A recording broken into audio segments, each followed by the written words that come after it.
शुरू से कहता आ रहा हूँ, इनके लिए बरकत का विषय है मुसलमान, चाहे वो मीडिया वाले हों या वो सरकार वाले हों। सरकार वाले मुसलमानों के नाम पे चुनाव जीत जाते हैं, आप समझो, मुसलमानों के नाम में हिंदुओं को भड़का भड़का के चुनाव जीत जाते हैं, और नेशनल मीडिया वाले वो खबरें दिखा दिखा के अपनी रोटी चला लेते हैं। तो हम आप अतीत की हिस्ट्री पढ़ना, 10 साल तक जज उस पर फैसला नहीं सुना सके।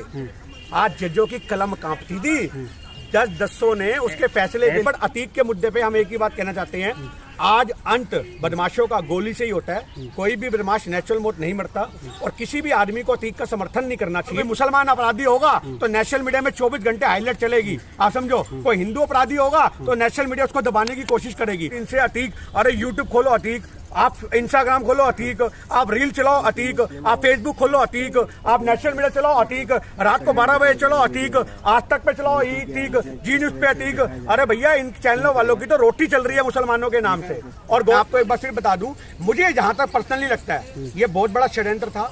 उमेश पाल को मरवाना, उमेश पाल के केस में अतीक को अंदर बंद करना, उसको उम्र कैद देना, और उसके बाद उसके बेटे का इनकाउंटर, और उसके बाद इसकी हत्या, ये पूरी साजिश है। अगर आप ये समझो तो उमेश पाल कांड के अंदर भी हो सकता है कि कोई ना कोई बंदे ऐसे होंगे जिन्होंने क्ल्यू दिया होगा उनको कि भैया ये लोग यहाँ पर जा रहे हैं। तो ये पूरा प्रशासन जो चल रहा है, ये राजनीतिक प्रतिद्वंदियों की आपस की लड़ाई है, ये आम जनता इसमें पिस रही है। तो आज भारत के लोगों से एक ही सवाल है, अगर आप उमेश पाल के साथ खड़े थे तो आपको अतीक के साथ खड़े होने का हक है। अगर आप लॉ एंड ऑर्डर पे सवाल उठा रहे हो तो आप समझो, आज भारत के लोग ही सिर्फ एक सवाल है कि आपको जब थाने में बिठा लिया जाता है तो आपकी सिफारिश वहां पे काम नहीं आती, तो आप भी नोटों का इस्तेमाल करते हो। जो लोग ये गला फाड़ फाड़ के बोल रहे देश संविधान से चलेगा, देश में कानून है, देश में लॉ एंड ऑर्डर है, ये वही लोग हैं तो 100 रुपए जेब में रख के चलते हैं। पुलिस वाला पकड़ ले तो चलान से बचने के लिए 100 रुपए जेब में डालते हैं। जब आप संविधान की धज्जियां उड़ाओगे तो आप गुंडे बदमाशों से उम्मीद करोगे कि वो संविधान के तहत काम करेंगे। लेकिन अतीक को मरने पे मसला नहीं, अतीक को मारने वालों पे मसला है कि गलत तरीके, गलत लोगों ने मारा। देखिए, आज प्रशासन मारता, पुलिस मारती,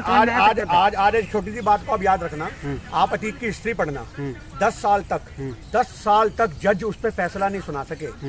आज जजों की कलम कांपती थी, जजों ने उसके फैसले के लिए, बहुत सारे लोग हैं। मैं क्या कहना चाह रहा हूँ, आज जजों, यही तो बाहुबली का वो होता है पूरा का पूरा। तो जब हमारे देश में आज बाहुबली जेलों से बैठ के साम्राज्य चलाएंगे तो अंत तो ऐसा होगा ना। में बैठ के भी तो साम्राज्य चल रहे हैं, ये भी तो आप देख रहे हैं। आज हमने कब मना करा, हम कहते रहे जिनकी सत्ता है उन्होंने ये सब कुछ करवा दिया, जब इनकी सत्ता आएगी बदल करके तो ये कुछ करवाएंगे। ये तो गैंगवार है, हम तो कह रहे हैं आपको। आज 2 गैंगवार फिल्मों में देखते हैं ना, उसने उसका बंदा मारा, उसने उसका बंदा मारा, ये तो गैंगवार का।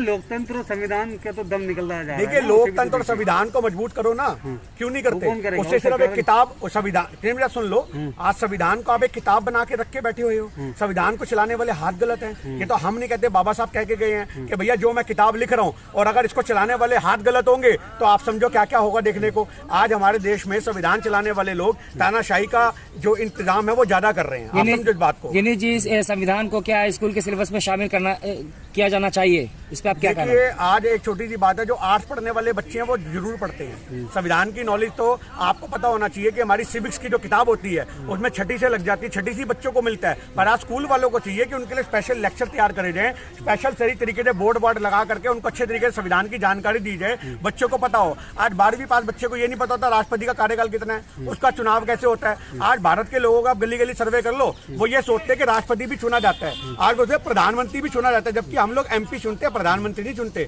हम लोग एक MLA चुनते हैं, हम लोग मुख्यमंत्री नहीं चुनते। पर लोगों को पता ही नहीं है। जब भारत के लोगों को यही नहीं पता निगम पार्षद में और MLA में फर्क क्या है, वो ये कहते हैं गली मोहल्ले में चले जाओ। अभी तो चुनाव हुए थे, अब फिर हो रहे हैं, तो उनको समझाना पड़ता है, भैया ये पार्षद के थे या MLA के हैं। अच्छा, तो वो मोदी वाले कौन से होते हैं, आप ये समझो। तो आज हमारे देश के लोगों को जब तक संविधान की समझ नहीं होगी तो ये चीजें होंगी। बट अतीत के मुद्दे पे हम एक ही बात कहना चाहते हैं, आज अंत बदमाशों का गोली से ही होता है। कोई भी बदमाश नेचुरल मौत नहीं मरता, और किसी भी आदमी को अतीत का समर्थन नहीं करना चाहिए। आपके पास सवाल होने चाहिए, आपके पास सवाल होने चाहिए कि जो 42 और सांसद हैं जो भाजपा के संरक्षण में पल रहे हैं, उनका इनकाउंटर कब होगा।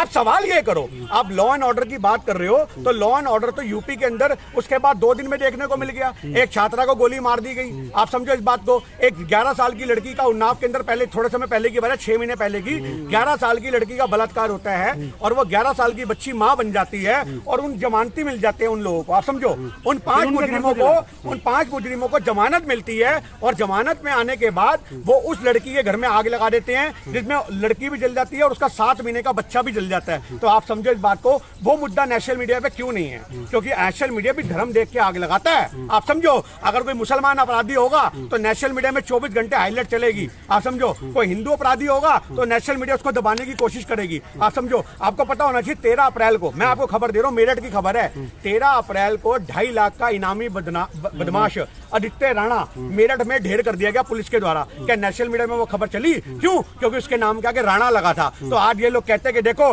2.5 लाख वाले ये भी तो हैं, ये भी तो आतंकवादी हो गए, हिंदुओं में भी तो फिर आतंकवादी हो जाएंगे अगर आप मुसलमानों में कह रहे हो। तो आज यही हमारी नेशनल मीडिया की कमी है कि अपराधी को अपराधियों की तरह दिखाना चाहिए, उनको एजेंडा नहीं बनाना चाहिए। 5 दिन से अतीक, अरे यूट्यूब खोलो अतीक, आप इंस्टाग्राम खोलो अतीक, आप रील चलाओ अतीक, आप फेसबुक खोलो अतीक, आप नेशनल मीडिया चलाओ अतीक, रात को 12 बजे चलो अतीक, आज तक पे चलाओ अतीक, जी न्यूज पे अतीक।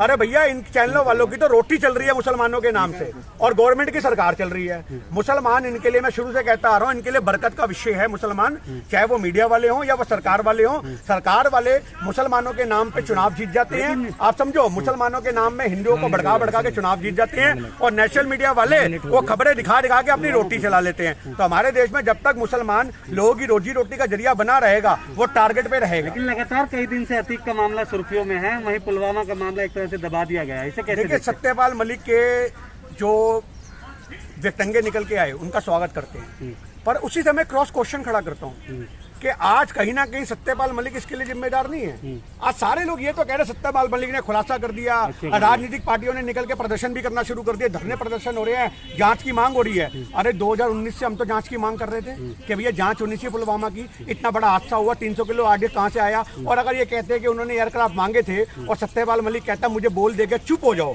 तो आप उस समय क्यों नहीं बोले? जब आज 5 साल बाद आपकी जबान निकल रही है, अगर 5 साल पहले आपने ये बात बोली होती तो 2019 में भाजपा की सरकार ना बनती। क्यों आज विनाश की स्थिति हमें देखने को मिल रही है, अर्थव्यवस्था हमारी डूब गई, देश बिकने की कगार पे आ गया, कोरोना काल में लोगों का फायदा उठाया गया, जो इतना कुछ रचा गया, इसका जिम्मेदार कहीं ना कहीं सत्यपाल मलिक है। पर सत्यपाल मलिक को उस समय अपनी कुर्सी प्यारी थी। आप समझो, उस समय अगर सत्यपाल मलिक ये बात बोलता तो पूरा भारत उसका स्वागत करता, पर सत्यपाल मलिक ने उस समय चुप रहना। अरे मोदी ने बोला चुप हो रहा, चुप हो गया। अब मोदी ने आगे का चाबी घुमा दी, बोल दे।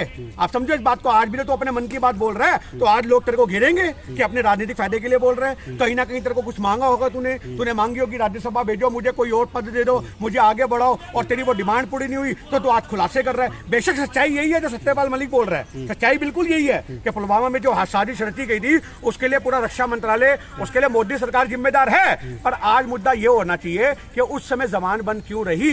अगर उस समय ये अपनी जबान खोलता तो बहुत कुछ होता। आज पुलवामा के जो शहीद बच्चों के परिवार हैं, उन परिवार वालों से हम कहते हैं कि न्याय आपको अदालतें नहीं देंगी। आप समझो इस बात को, न्याय आपको जनता दिलवाएगी। आज सारे पुलवामा के जो शहीद बच्चे हैं, उनके परिवार हैं, उनके पिताओं से हमारा हाथ जोड़ के विनम्रता पूर्वक एक अनुरोध है कि आप लोग सड़कों पे उतरो, आप लोग जमीन पे लड़ाई लड़ो, और जब तक आप जमीन पे लड़ाई नहीं लड़ोगे, आपकी डिमांड पूरी नहीं होगी, आपके बच्चों को शहीद का दर्जा नहीं मिलेगा, आपको सम्मान नहीं मिलेगा। आज पूरा भारत आपके साथ खड़ा होगा, क्योंकि शहीद के परिवार को लोग ये नहीं कह सकेंगे देखो देखो राजनीति करने आ गए।